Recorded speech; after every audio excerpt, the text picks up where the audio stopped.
Hello friends, मैं कुमार सुजीत स्वागत करता हूं आपके अपने YouTube channel dream to desk में। आज हम देखने जा रहे हैं बीपीएससी एईडीओ प्रैक्टिस पेपर 09 को। यह practice paper Khan global studies से लिया गया है। इससे पूर्व हम लोगों ने प्रैक्टिस पेपर 1 to 8 तक देखा है। आगे ड्यूटेरिया एईडीओ प्रैक्टिस सेट को भी करवाएंगे। यदि आपने अब तक इस चैनल को सब्सक्राइब नहीं किया है तो सब्सक्राइब कर लें ताकि हमारी वीडियो समय से आप तक पहुंच सके। तो चलिए आज हम देखते हैं आज का पहला प्रश्न। निम्न में से कौन सा खनिज मोनाजाइट रेत में मिलता है? तो मोनाजाइट रेत जो है एक दुर्लभ मृदा खनिज है, अर्थात रेयर अर्थ मटेरियल है। इसमें थोरियम, सीरियम, लैंथेनम जैसे तत्व होते हैं। तो थोरियम एक रेडियोधर्मी तत्व है जिसका उपयोग परमाणु ऊर्जा में किया जाना है। यह अभी भारत में प्रायोगिक अवस्था में है, तो हमारे लिए ऑप्शन बी करेक्ट हो जाएगा, थोरियम। तो मोनाजाइट रेत में कौन से खनिज मिलते हैं? तो थोरियम मिलते हैं, थोरियम तत्व पाए जाते हैं। नेक्स्ट, भारत का एकमात्र उद्योग जो आत्मनिर्भर एवं मूल्य श्रृंखला में पूर्ण है। आत्मनिर्भर एवं मूल्य श्रृंखला में पूर्ण होने से तात्पर्य है कि यहाँ उत्पादन से लेकर और अर्थात कच्चे माल के उत्पादन से लेकर अंतिम माल तक की पूर्ण श्रृंखला पाई जाती है। तो इस रूप में हम देखें तो भारत में कपड़ा उद्योग जो कि आत्मनिर्भर है एवं मानव श्रृंखला में पूर्ण है। भारत कपास उत्पादन में प्रथम स्थान रखता है और यह उद्योग कच्चे माल से लेकर तैयार उत्पादों की पूरी प्रक्रिया को पूरा करता है, इसलिए हमारा ऑप्शन बी करेक्ट है। नेक्स्ट, कृषि ग्रीन हाउस गैस उत्सर्जन में कैसे योगदान करती है?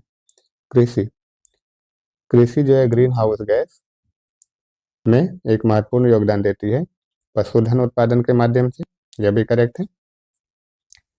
उर्वरक उपयोग के माध्यम से, यह भी करेक्ट है। उर्वरक उपयोग जैसे नाइट्रस ऑक्साइड यदि हम नाइट्रोजन उर्वरक का उपयोग करते हैं, भूमि परिवर्तन करते हैं, भूमि उपयोग परिवर्तन के माध्यम से, जैसे जंगल है हमने उसकी कटाई कर दी फिर उसकी खेती किया। तो इन सभी माध्यमों से कृषि जो है ग्रीन हाउस गैस में योगदान देती है, अर्थात हमारे लिए ऑप्शन डी उपयुक्त में से एक से अधिक करेक्ट है। नेक्स्ट, 1901 से 1931 के मध्य भारत में मंद या ऋणात्मक नगरीकरण के मुख्य कारण रहे हैं। तो 1901 से 1931 के मध्य भारत में मंद या ऋणात्मक नगरीकरण अर्थात ऋणात्मक नगरीकरण हुआ, अर्थात शहरों की जनसंख्या इस टाइम पीरियड में कम हुई। तो यह हुआ दौर था जिसमें प्लेग और इन्फ्लुएंजा ऐसी बीमारियां का काफ़ी प्रसार हुआ, इससे काफ़ी जनसंख्या जो है मृत्यु को प्राप्त हुई। तो हमारा ऑप्शन हो जाएगा अकाल व महामारी। अकाल और महामारी के कारण इस टाइम पीरियड में जनशहरीकरण अर्थात शहरों की जनसंख्या कम हुई है। तो ऑप्शन सी करेक्ट है। नेक्स्ट, 2023 की जनगणना के अनुसार किस भारतीय राज्य की साक्षरता दर सबसे 2023 नहीं होगा, अभी जनगणना हुई नहीं है।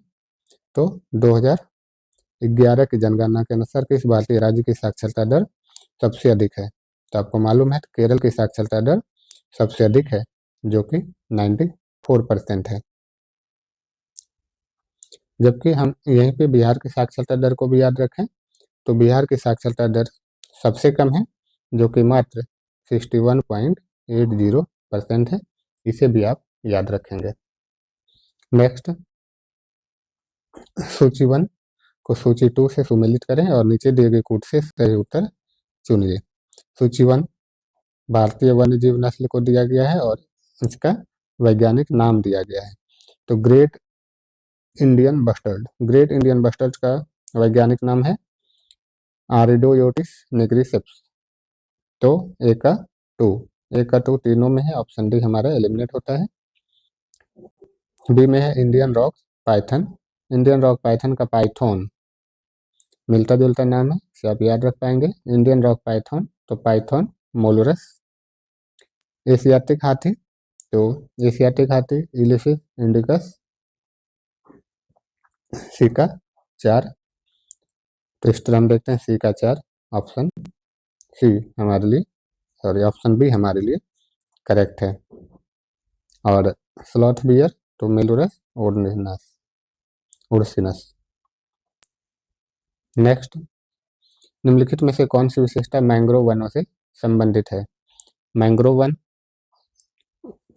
मैंग्रोव वन जो हैं ये खास तौर से दलदली और तटीय खारे जलों में विकसित होते हैं। तो क्या होते हैं ये, इसकी जड़ें जो हैं पानी में डूबी रहती हैं,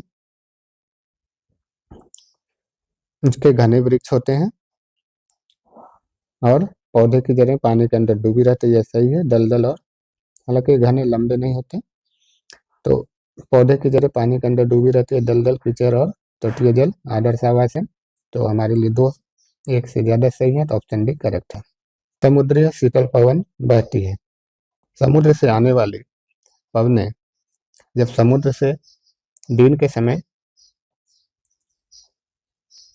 के समय पानी अधिक तेजी से गर्म नहीं होगा, इसके कंपेयर में इधर जो रेत है बालू है वो अपेक्षाकृत ज्यादा गर्म होंगे। तो यहाँ कम प्रेशर और यहाँ जहाँ ठंडा है अधिक प्रेशर, तो अधिक प्रेशर से कम प्रेशर की ओर हवाएं चलेगी, तो हम इसे समुद्री समीर कहेंगे,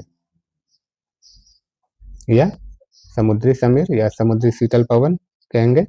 और रात के समय ठीक इसका उल्टा है, स्थल से समुद्र की ओर हवाएं बहती है, तो इसे हम स्थलीय समीर कहेंगे। तो समुद्री समीर कब बहेगा, तो दिन के समय बहेगा। तो आइए हम ऑप्शन को देखते हैं। तो दिन में समुद्र से भूमि की ओर, हमारा ऑप्शन बी करेक्ट है। अब हम देखते हैं प्रश्न संख्या 9। निम्नलिखित में कौन सा शहर सिंधु व गंगा नदी प्रणालियों के जल विभाजक पर स्थित है? तो सिंधु व गंगा नदी प्रणालियों के जल विभाजक पर स्थित शहर है अंबाला। सिंधु नदी को हम देखें तो सिंधु नदी का उद्गम मानसरोवर झील से होता है, मानसरोवर झील जो कि तिब्बत में स्थित है। और आपको मालूम ही है कि गंगा नदी का उद्गम गंगोत्री हिमनद से होता है। नेक्स्ट, निम्नलिखित में कौन सी सिंधु नदी की सहायक नदी कश्मीर क्षेत्र में मिलती है? सिंधु की सहायक नदी जो कि कश्मीर क्षेत्र में मिलती है वह कौन सी है? तो सिंधु की सहायक नदियों की हम बात करें तो श्योक, नुब्रा, हुंजा, जास्कर भी है। ये सभी सिंधु नदी की सहायक नदी है और ये सभी कश्मीर क्षेत्र में मिलती है। तो हमारे लिए ऑप्शन डी उपयुक्त में से एक से अधिक करेक्ट है। और यदि हम बात करें सिंधु की सबसे बड़ी सहायक नदी की, सिंधु की सबसे बड़ी सहायक नदी है, इस फैक्ट को आप याद रखेंगे, चिनाब। चिनाब जो है सिंधु की सबसे बड़ी सहायक नदी है। इसके अलावा श्योक, नुब्रा, हुंजा, जास्कर ये सब भी सिंधु की सहायक नदी है। नेक्स्ट, निम्नलिखित को सुमेलित कीजिए। एक तरफ नदी है और दूसरी तरफ उनकी सहायक नदी है।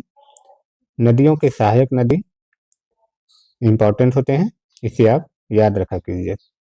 तो देखते हैं यहाँ पर कौन से हैं। गोदावरी, गोदावरी की सहायक नदी है वैनगंगा, ए का 3। तो इस तरह हम ऑप्शन ए और सी को एलिमिनेट कर लेते हैं। फिर हम ऑप्शन में देखें तो 2 का 4, इस तरीके से आप करेंगे तो आसानी से क्वेश्चन को कर पाएंगे। 2 का 4 तो हमें देखना नहीं है, जब दोनों में 2 का 4 है तो ऑब्वियस है गंगा का कोसी हो गई, और होता भी आप जानते हैं। फिर कृष्णा, कृष्णा की सहायक नदी है कोयना, कृष्णा की सहायक नदी कोयना है, 3 का 2। इस तरह हम अपने करेक्ट ऑप्शन बी तक पहुंच जाते हैं। फिर कावेरी की सहायक नदी है, कावेरी की सहायक नदी अमरावती है। इस सभी फैक्ट को आप याद रख लेंगे, नदी और उनके सहायक नदी को। अब हम देखते हैं प्रश्न संख्या 12 को। निम्नलिखित में कौन सा क्षेत्र पूर्वांचल में शामिल है? पूर्वांचल, पूर्वांचल क्षेत्र से हमारा तात्पर्य होता है पूर्वांचल जो उत्तर मध्य भारत का एक भौगोलिक क्षेत्र है। उत्तर प्रदेश के पूर्वी छोर पर स्थित, जो कि उत्तर में नेपाल, पूरब में बिहार, दक्षिण से मध्य प्रदेश के बघेल क्षेत्र, ये सब आते हैं। यदि हम पूर्वांचल की बात करें तो पूर्वी उत्तर प्रदेश का बेसिकली, यदि हम भौगोलिक क्षेत्रों में बात करें तो पूर्वी उत्तर प्रदेश का क्षेत्र आता है। तो पूर्वांचल में शामिल हैं तो जयंतिया, गारो, खासी, ये सभी पूर्वांचल नहीं बल्कि पूर्वोत्तर क्षेत्र हैं। और पूर्वोत्तर क्षेत्र में हमारे अरुणाचल प्रदेश, नागालैंड, मणिपुर, मिजोरम, मेघालय, ये सब आते हैं। तो पूर्वोत्तर क्षेत्र की ये पहाड़ियां हैं, ना कि पूर्वांचल के। इसीलिए उपयुक्त में से कोई नहीं हमारे लिए करेक्ट ऑप्शन है। सूची 1 को सूची 2 से सुमेलित कीजिए। सूची 1 में हम देखते हैं और इसे मिलान करते हैं सूची 2 से। चार चार क्या होता है? चार डेल्टा क्षेत्र में पाए जाते हैं, जो कि उच्च भूमि होती है जहाँ पे लोग खेती करते हैं। और एक टर्म आता है बिल में, पानी जमा रहता है जहाँ मछली पालन या मत्स्य पालन होता है। कंकर कंकर जो है बांगर क्षेत्र की विशेषता है। कयल तटीय मैदान है और मांड पंजाब का मैदान है। इस तरह हम देखें तो ए का 2, बी का 3, सी का 4 और डी का 1, ऑप्शन बी हमारे लिए करेक्ट है। नेक्स्ट, किस संविधान संशोधन द्वारा पिछड़ी जातियों के लिए राष्ट्रीय आयोग को संवैधानिक दर्जा दिया गया? पिछड़ी जातियों के लिए जो राष्ट्रीय आयोग थी उनको संवैधानिक दर्जा किस संविधान संशोधन द्वारा दिया गया? तो 102वां संविधान संशोधन द्वारा जो पिछड़ा वर्ग है उन्हें संवैधानिक दर्जा दिया गया, और यह आर्टिकल 338 बी में अब शामिल है, राष्ट्रीय पिछड़ा वर्ग आयोग। नेक्स्ट, राज्यसभा में राज्यों को प्राप्त है। राज्यसभा में राज्यों को क्या समान प्रतिनिधित्व प्राप्त है? तो नहीं, समान प्रतिनिधित्व नहीं है, जनसंख्या के आधार पर है। जनसंख्या के आधार पर प्रतिनिधित्व, हाँ, जनसंख्या के आधार पर प्रतिनिधित्व है। इस तरह हमारा ऑप्शन बी करेक्ट होता है। जनसंख्या व आर्थिक स्थिति के, जनसंख्या के आधार पर तो है लेकिन आर्थिक स्थिति के आधार पर नहीं है, इसलिए ऑप्शन सी करेक्ट है। हमारा ऑप्शन बी करेक्ट है। नेक्स्ट, स्वतंत्रता के समय निम्नलिखित में से किस रियासत के शासक पाकिस्तान में शामिल होना चाहते थे परंतु जनता भारत में शामिल होना चाहती थी? तो जूनागढ़ वह रियासत है जिसके शासक, इसके शासक पाकिस्तान में शामिल होना चाहते थे, जबकि वहाँ की जनता हिंदू बहुसंख्यक थी और वह भारत में शामिल होना चाहती थी। इसीलिए यहाँ पर जनमत संग्रह के द्वारा जूनागढ़ का विलय भारत में हुआ। नेक्स्ट, निम्न में से गांधी जी की स्वतंत्र भारत के संविधान से कौन सी अपेक्षा थी? यह भारत को दासता एवं संरक्षण से मुक्ति दिलाने वाला होगा, यह सही है। गांधी जी की ऐसी अपेक्षाएं थी। देश के अंतर्गत सभी समुदाय पूर्ण सामंजस्य में रहने चाहिए, महिला पुरुषों के समान भारत में समान अधिकारों का उपयोग करेंगी, ये सभी ऑप्शन सही है। सभी गांधी जी की अपेक्षाएं थी कि स्वतंत्र भारत के संविधान में ऐसी ऐसी बातें होनी चाहिए, इसीलिए हमारा ऑप्शन डी करेक्ट है। भारत में किस क्षेत्र को वैश्वीकरण से सबसे ज्यादा फायदा हुआ? भारत में वैश्वीकरण से यदि सबसे ज्यादा फायदा हुआ तो वह है भारत का सेवा क्षेत्र। तो आज भी भारत के जीडीपी में सेवा क्षेत्र का योगदान ज्यादा है, तो हमारा ऑप्शन ए करेक्ट है। नेक्स्ट, निम्नलिखित बयानों पर विचार करें। मनरेगा भारत में संवैधानिक अधिकारों को पूरा करती है, तो यह ऑप्शन करेक्ट है। हाँ, मनरेगा जो है, यदि हम बात करें आर्टिकल 41 के सिद्धांत को, आर्टिकल 41 के तहत दिए गए अपेक्षाओं को मनरेगा पूरा करती है, काम के अधिकार को। मनरेगा मुख्य रूप से ग्राम पंचायतों द्वारा लागू किया जाता है। हाँ, यह भी करेक्ट है। मनरेगा मुख्यतः ग्राम पंचायत द्वारा इसे लागू करने की जिम्मेदारी ग्राम पंचायतों की है। उन स्थानों पर जहां वे मौसम, बारिश और ओलावृष्टि ने फसलों को प्रभावित किया, 100 से 200 दिनों के एक कार्य दिवस की संख्या में वृद्धि की जाएगी। 100 से 200 दिन नहीं है बल्कि 100 से 150 दिनों, 100 दिन तो है ही, तो 150 दिनों तक वृद्धि की जा सकती है, तो 200 दिन नहीं है। तो इस तरह हमारा ऑप्शन थर्ड गलत है, तो 1 और 2 करेक्ट है, तो ऑप्शन है 1 और 2। नेक्स्ट, किसी विशेष वर्ष के दौरान किसी देश के भीतर उत्पादित सभी अंतिम वस्तु व सेवाओं का मौद्रिक मूल्य कहलाता है। कोई भी देश हो, सपोज करें भारत, तो इसके अंदर वर्ष भर में जो भी उत्पादन हुआ हो, चाहे वह सेवाओं का उत्पादन हुआ हो, वस्तुओं का उत्पादन हुआ हो, या कृषिगत उत्पादन हुआ हो, इन सभी उत्पादन के जो मौद्रिक मूल्य होते हैं उन्हें हम जीडीपी कहते हैं, अर्थात ग्रॉस डोमेस्टिक प्रोडक्ट। तो हमारा ऑप्शन ए करेक्ट है, सकल घरेलू उत्पाद अर्थात जीडीपी।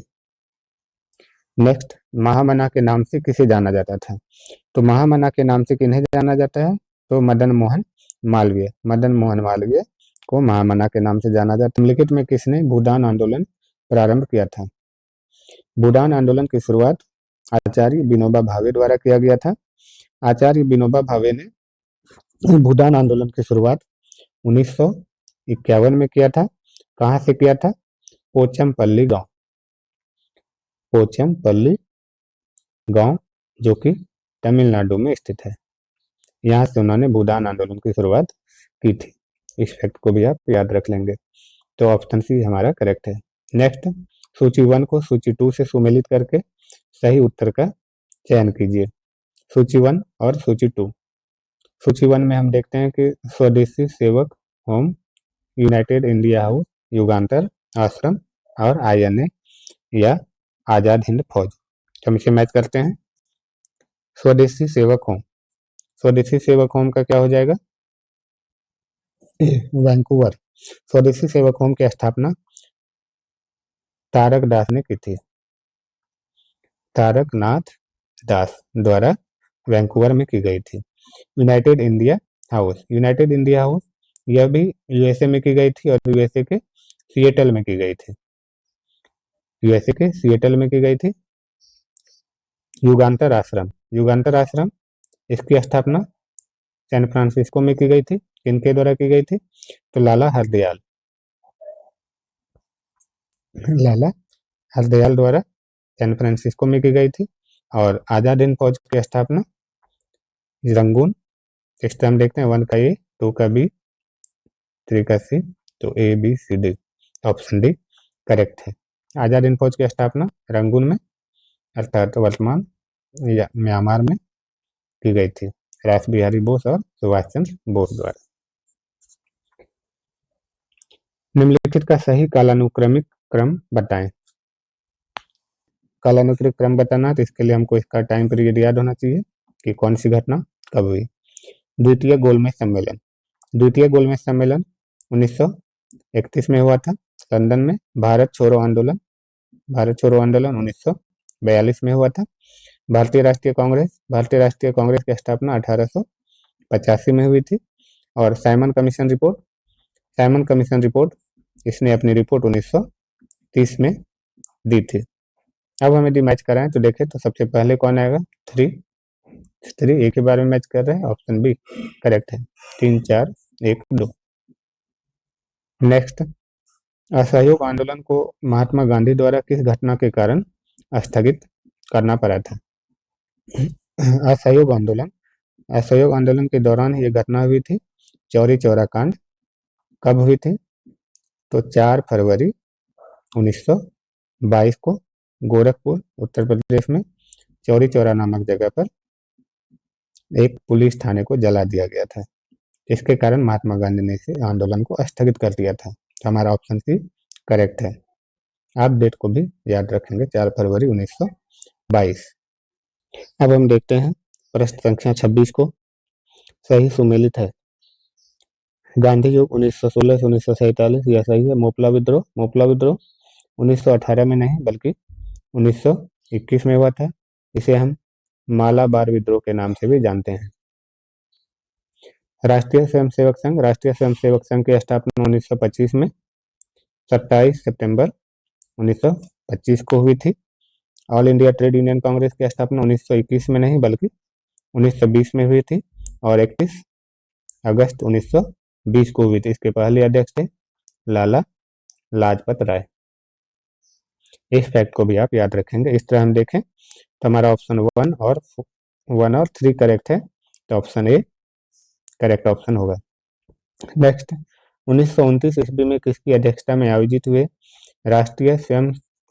भारतीय राष्ट्रीय कांग्रेस के लाहौर अधिवेशन में ब्रिटिश शासन से पूर्व स्वतंत्रता का प्रस्ताव पारित किया गया था? पूर्व नहीं बल्कि पूर्ण स्वतंत्रता का प्रस्ताव लाहौर अधिवेशन में पारित किया गया था। तो पूछा गया कि किसकी अध्यक्षता में? इस लाहौर अधिवेशन की अध्यक्षता पंडित जवाहरलाल नेहरू द्वारा किया गया था। अगले प्रश्न को हम देखें तो 1857 का विद्रोह मुख्यतः किस कारण से असफल रहा?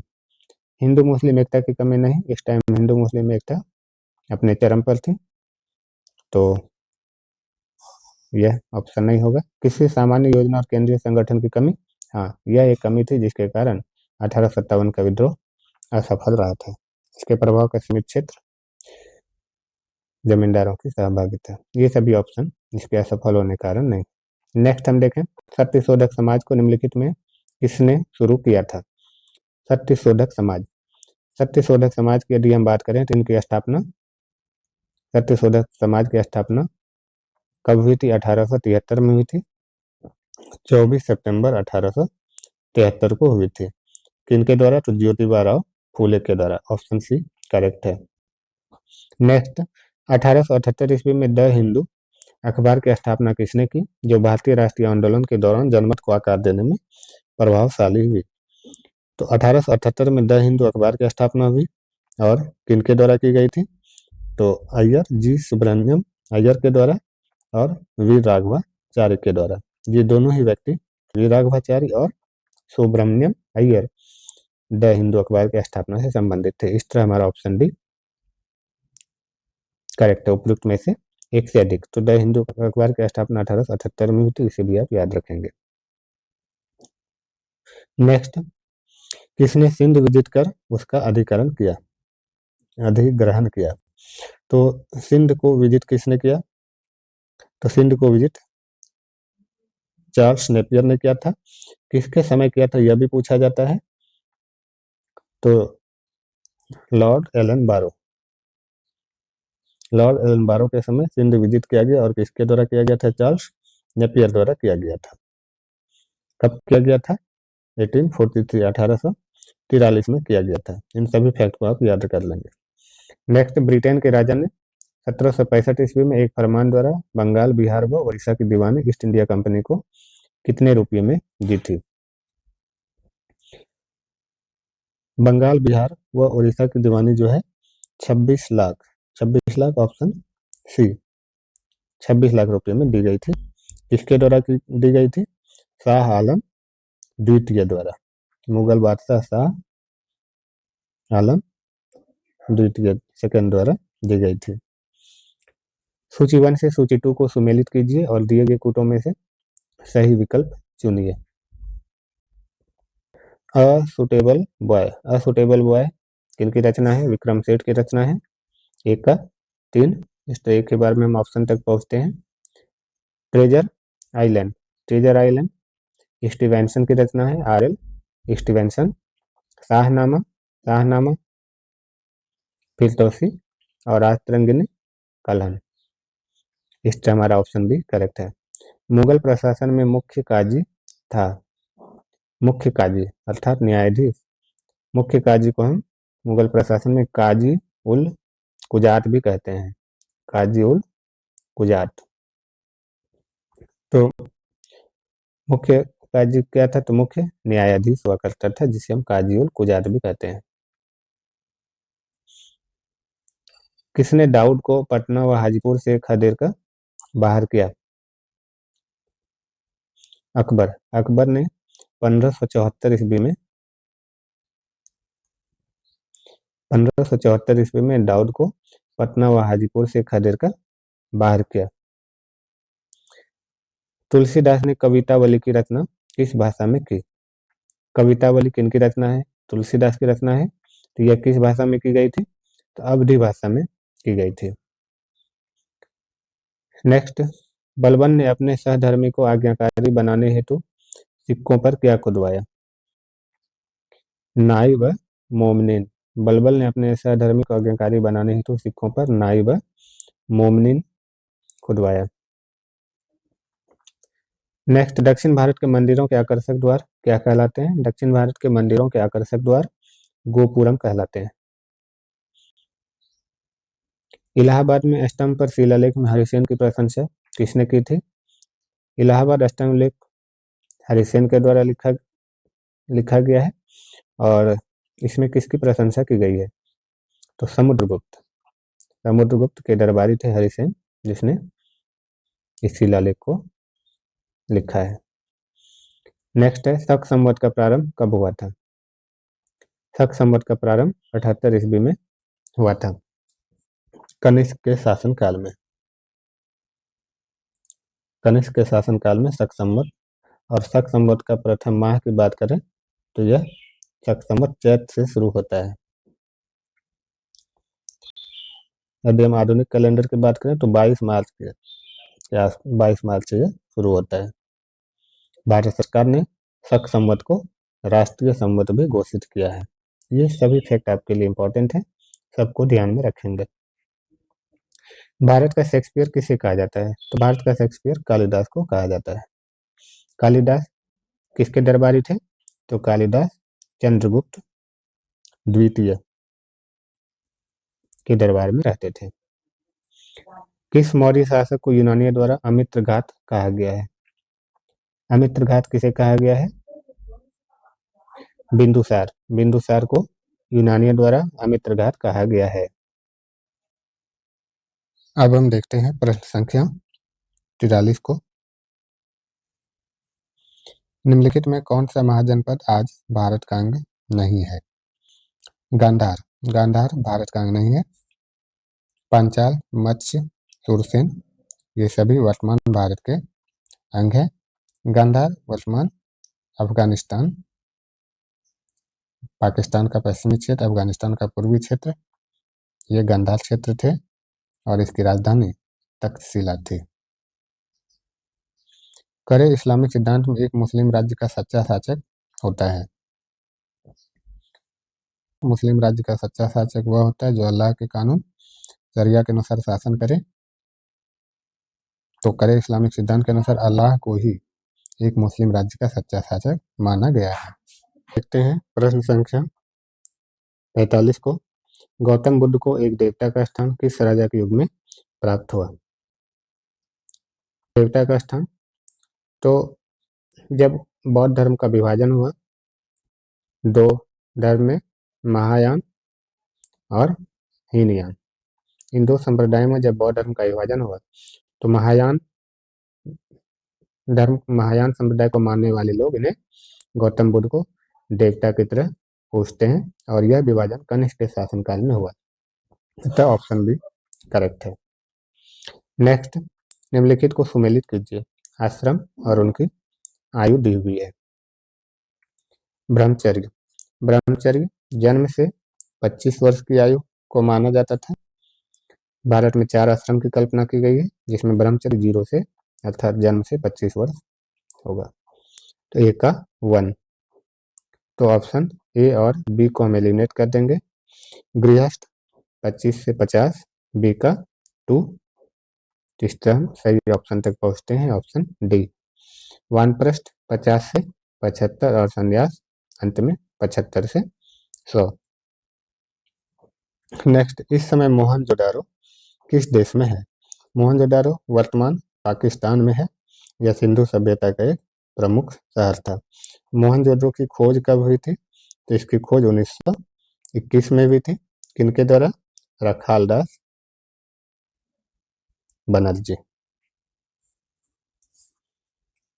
यह पाकिस्तान के लरकाना जिले में स्थित है।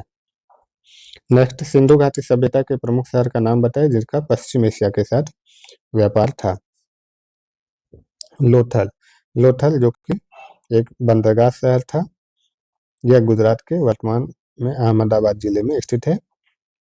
तो सिंधु घाटी का प्रमुख शहर लोथल था, जिसका पश्चिम एशिया के साथ व्यापार था। निम्न में से कौन सी घटना सबसे पहले घटी?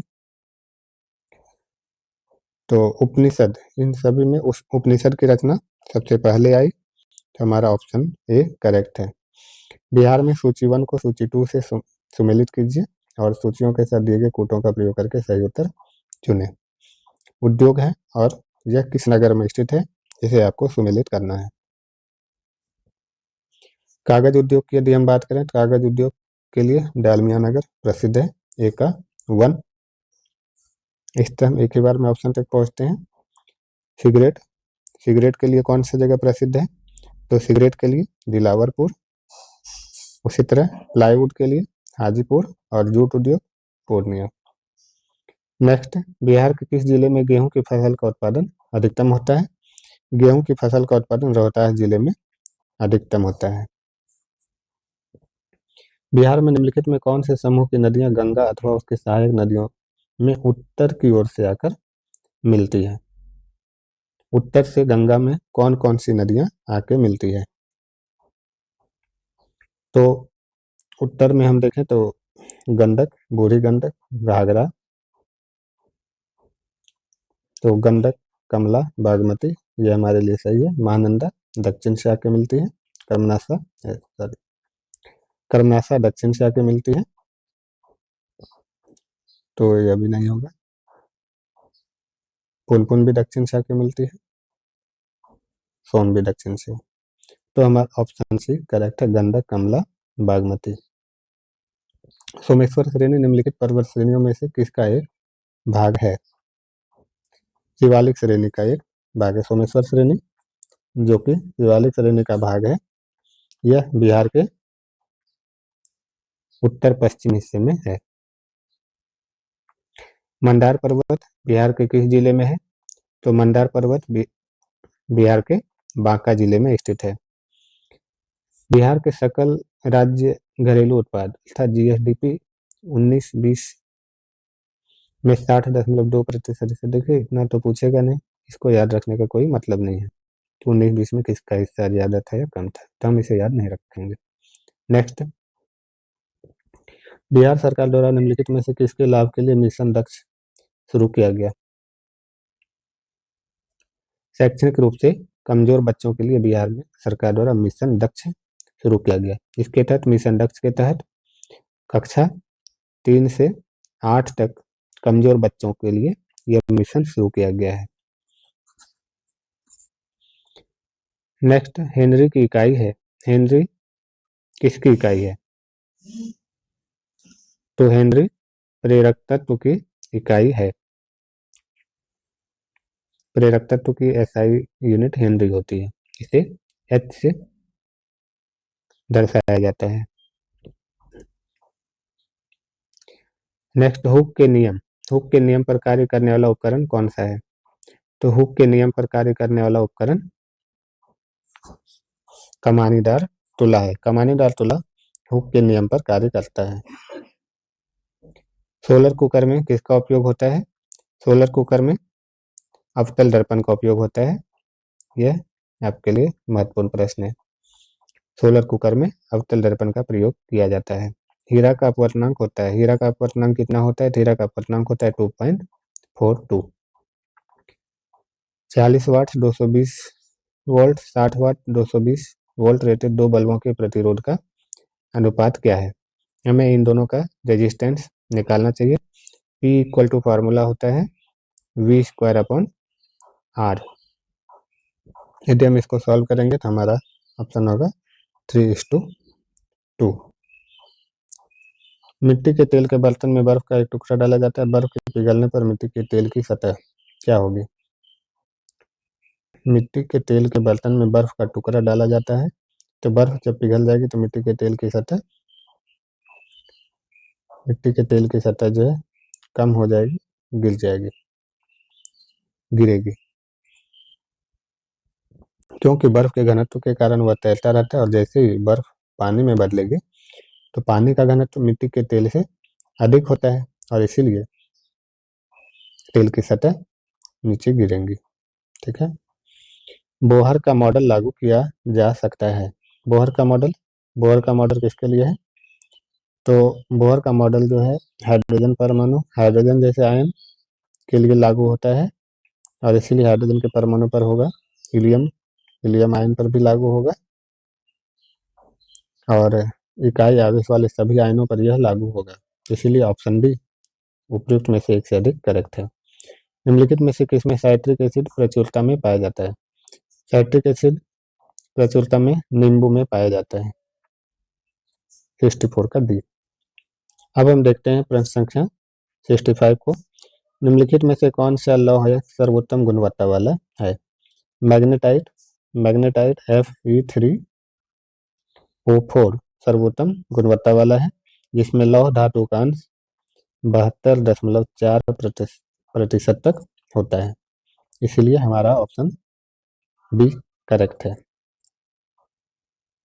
रसोई गैस मुख्यतः है। रसोई गैस क्या है? तो यह ब्यूटेन और प्रोपेन का मिश्रण है। ऑप्शन सी करेक्ट है। प्रकृति में कार्बन का शुद्ध रूप है। शुद्ध रूप निम्न है। तो प्रकृति में कार्बन का शुद्ध रूप हीरा। हीरा सबसे शुद्ध होता है। किसमें आयनिक बंध बनता है? आयनिक बंध KCl अर्थात पोटेशियम क्लोराइड में आयनिक बंध बनता है। जल का वाष्प में परिवर्तन कहलाता है। जल का वाष्प में परिवर्तन क्या कहलाता है? तो यह जल का वाष्प में परिवर्तन एक भौतिक गुण है, तो यह भौतिक परिवर्तन कहलाता है। प्रदत्त साफ तरल जल है या नहीं, इसके परीक्षण के लिए निम्न पद्धतियों में से सरलतम पद्धति होगी।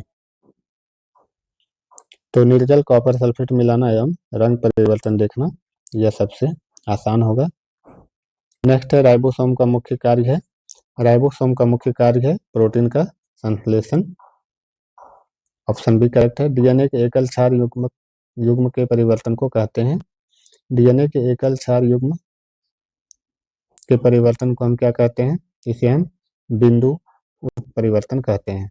यह एक प्रकार का आनुवांशिक उत्परिवर्तन है, जिसमें डीएनए अनुक्रम में से कुछ बेस को बदला या उसमें ऐड किया जाता है या हटाया जाता है। नेचुरल सिलेक्शन का सिद्धांत किसने प्रतिपादित किया था? तो नेचुरल सिलेक्शन का सिद्धांत चार्ल्स डार्विन द्वारा प्रतिपादित किया था। ऑप्शन सी करेक्ट है। निम्नलिखित में से कौन सा मिलान गलत है? तो गलत पूछा गया आपसे। साइलो एसिडाटेरिस ये गलत है, इसीलिए ऑप्शन ए। चमगादड़ तथा पक्षी के पंख होते हैं। चमगादड़ तथा पक्षी के पंख जो है समवृद्धि अर्थात एनालोगस अंग है। तो समवृद्धि एनालोगस अंग है, क्योंकि दोनों का कार्य जो है समान है। इसकी संरचना और उत्पत्ति कार्य तो समान है। एनालोगस हम किसे कहेंगे? जिसकी कार्य समान हो लेकिन उसकी संरचना एवं उत्पत्ति ये अलग अलग हो। ऐसे अंग को हम एनालोगस अंग अर्थात समवृत्तीय अंग कहते हैं। इसलिए ऑप्शन बी हमारा करेक्ट है। आलू का कायिक प्रवर्धन किससे होता है? तो आलू का कायिक प्रवर्धन तने से होता है। तो आलू एक तना है। इसे भी मानव कान के लिए कितनी ध्वनि उपयुक्त है? तो मानव कान के लिए 60 डेसिबल की ध्वनि, 60 डेसिबल की ध्वनि जो है उपयुक्त है। आपको इसे भी याद रखना है कि ध्वनि का मात्रक क्या होता है? तो डेसिबल, ध्वनि को डेसिबल में मापा जाता है। आंतरिक कर्ण का कौन सा भाग श्रवण के लिए जिम्मेदार है? आंतरिक कर्ण का कोक्लिया वाला भाग जो है श्रवण के लिए जिम्मेदार है। कोक्लिया वाला हिस्सा जो है श्रवण के लिए जिम्मेदार है। रतौंधी निम्नलिखित में से किस विटामिन की कमी से होती है? तो रतौंधी विटामिन ए की कमी से होती है। मानव शरीर में गुब्बारे नुमा संरचनाएं जिन्हें डैश कहा जाता है श्वसन के दौरान गैसीय आदान प्रदान के लिए उपयुक्त आदान प्रदान के लिए सतह प्रदान करती है। तो एल्वियोलाई जो है जिसे हम वायु कोष्ठिका भी कहते हैं। एल्वियोलाई जिसे हम वायु कोष्ठिका कहते हैं। अंतिम रूप से गैसीय आदान प्रदान यहीं से होता है फेफड़े में। हृदय के मध्य सतह को कहते हैं। हृदय के मध्य सतह को मध्य हृदय स्तर कहते हैं अर्थात माइकोकार्डियम। मायोकार्डियम कहा जाता है मध्य हृदय स्तर।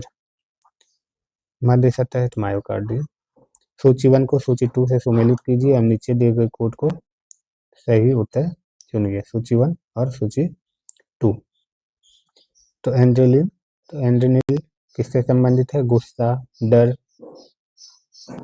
इससे संबंधित है। इसे हम लरो या भागो हार्मोन भी कहते हैं। एस्ट्रोजन महिलाओं से संबंधित हार्मोन है। इंसुलिन ग्लूकोज ग्रहण शक्ति के माध्यम से, तो 3 का डी।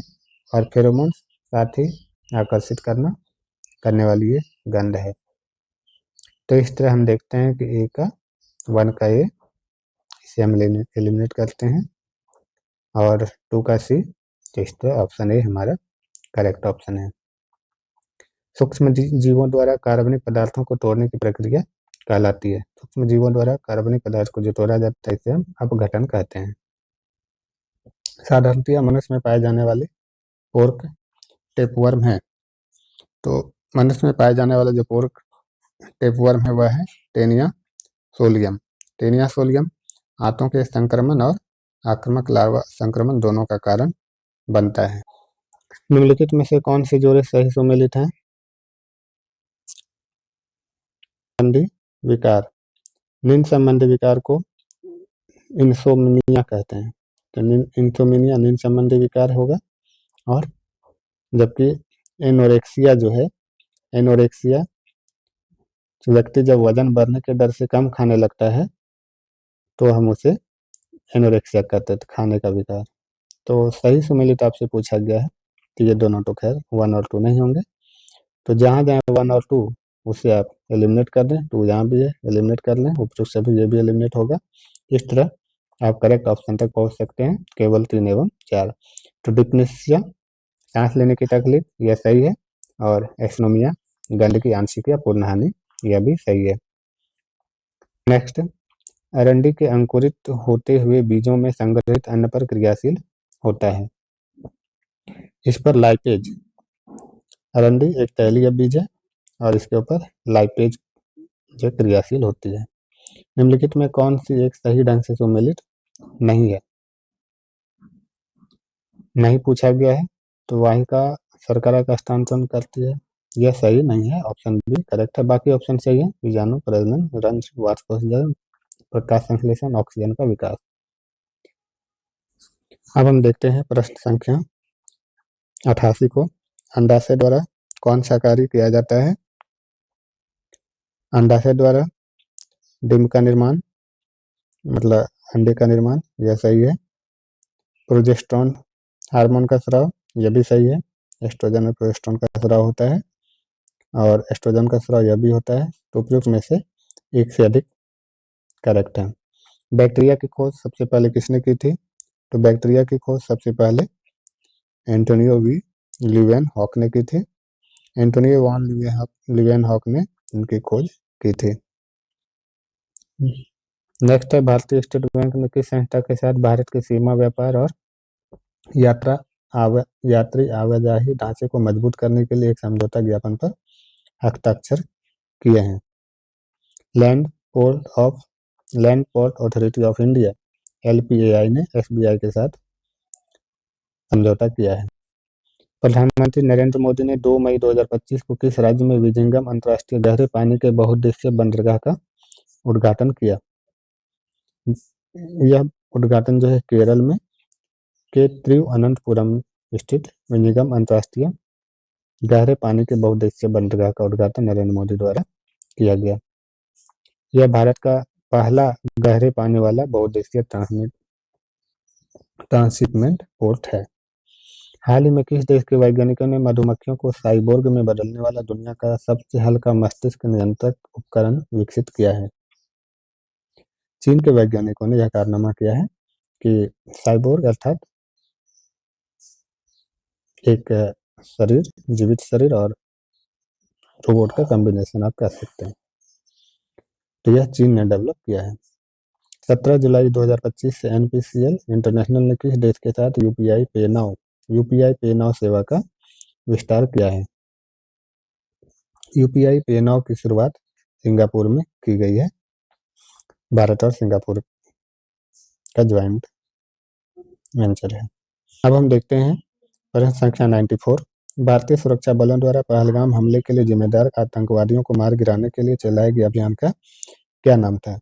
देखिए, यूँ तो पहलगाम हमले के बाद पाकिस्तान के ऊपर ऑपरेशन सिंदूर किया गया था, लेकिन भारत में जो आतंकवादी छिपे हुए थे इनको मारने के लिए ऑपरेशन महादेव का संचालन किया गया था। ऑप्शन सी करेक्ट है। नेक्स्ट है, पेरू स्थित अंतर्राष्ट्रीय आलू केंद्र के वैज्ञानिकों के अनुसार किस वर्ष तक भारत चीन को पीछे छोड़ते हुए दुनिया का सबसे बड़ा आलू उत्पादक देश बनने का अनुमान है? 2050 तक भारत जो है चीन को पीछे छोड़ते हुए दुनिया का सबसे बड़ा आलू उत्पादक देश बन जाएगा। ऐसा जो है पेरू स्थित अंतर्राष्ट्रीय आलू केंद्र के वैज्ञानिकों ने अनुमान लगाया है। हाल ही में राष्ट्रीय सुरक्षा बल को प्राथमिकता देते हुए भारत के किस नागरिक सुरक्षा ब्यूरो ने निम्नलिखित में से किस कंपनी और उसके सहयोगी कंपनियों की सुरक्षा मंजूरी रद्द कर दी है? Misters Celebi. मिस्टर्स सेलेबी जो कि एक कहाँ की कंपनी है? यह तुर्की की कंपनी है और इसीलिए इसके अनुबंध को रद्द किया गया है। बिहार का वह रसोइया जिसने 1917 में चंपारण सत्याग्रह के दौरान महात्मा गांधी की हत्या के प्रयास को विफल कर उनके भोजन में मिले जहर से उनकी जान बचाई थी, ये थे बतख मियाँ या बतखल मियाँ। ऑप्शन बी करेक्ट है। जून 2025 में बिहार कैबिनेट ने राज्य में मखाना के उत्पादन और प्रसंस्करण को बढ़ावा देने के लिए किस शहर में मखाना उत्कृष्ट केंद्र की स्थापना को मंजूरी दी है? यह मंजूरी जो है दरभंगा में दी गई है। किसके लिए? मखाना उत्कृष्टता केंद्र की स्थापना के लिए मंजूरी मिल चुकी है। 99। बिहार राज्य खेल प्राधिकरण द्वारा शुरू की गई खेल नर्सरी योजना का प्राथमिक उद्देश्य क्या है? तो खेल नर्सरी किसके द्वारा शुरू की गई? तो बिहार राज्य खेल प्राधिकरण द्वारा शुरू की गई। और किस लिए शुरू की गई? तो जमीनी स्तर पर युवा खेल प्रतिभागियों की पहचान व प्रशिक्षण। ऑप्शन सी करेक्ट है। अब हम लास्ट प्रश्न को देखते हैं, प्रश्न संख्या 100। बिहार सरकार द्वारा शुरू किया गया जल जीवन हरियाली अभियान के तहत मिशन 5 का मुख्य लक्ष्य क्या है? 5 करोड़ पौधारोपण करना। यह जल जीवन हरियाली मिशन के तहत शुरू की गई है। इस तरह हमने आज देखा यूपीएससी रेडियो प्रैक्टिस पेपर 09 को। इसे यदि आप रिवीजन करना चाहते हैं और तो इसकी पीडीएफ के लिए आप हमारे टेलीग्राम चैनल को ज्वाइन कर लें। धन्यवाद।